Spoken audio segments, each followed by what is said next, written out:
आलमी इदारों का सैलाब मुतासरीन के लिए $50 करोड़ से जायद इमदाद का ऐलान। तफसीलात के मुताबिक वजीर आजम ने सैलाब जदगान को इमदाद फराहम करने के लिए बैनुल अक़वामी डोनर्स के साथ मीटिंग की सदारत की। इजलास में आलमी बैंक, एशियाई तरक्याती बैंक, बैनुल अक़वामी मालियाती इदारों, तरक्याती शराकतदारों और डोनर्स के नुमाइंदों ने शिरकत की।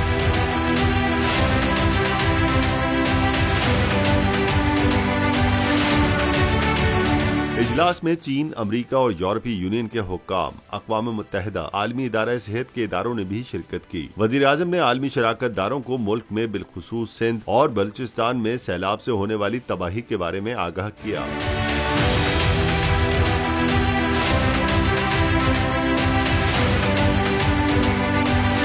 आलमी तंजीमों और मालियाती इदारों ने वजीर आजम शहबाज शरीफ की अपील पर सैलाब मुतासरीन के लिए $50 करोड़ से जायद की फौरी इमदाद का ऐलान किया है। अब देखना ये है कि ये इमदाद सैलाब मुतासरीन के रेस्क्यू वर्क में लगाई जाएगी या ये भी हुक्मरानों की जेबें भरने के काम आएगी। सब्सक्राइब करें और बेल दबाएं ताकि कोई खबर रह न जाए।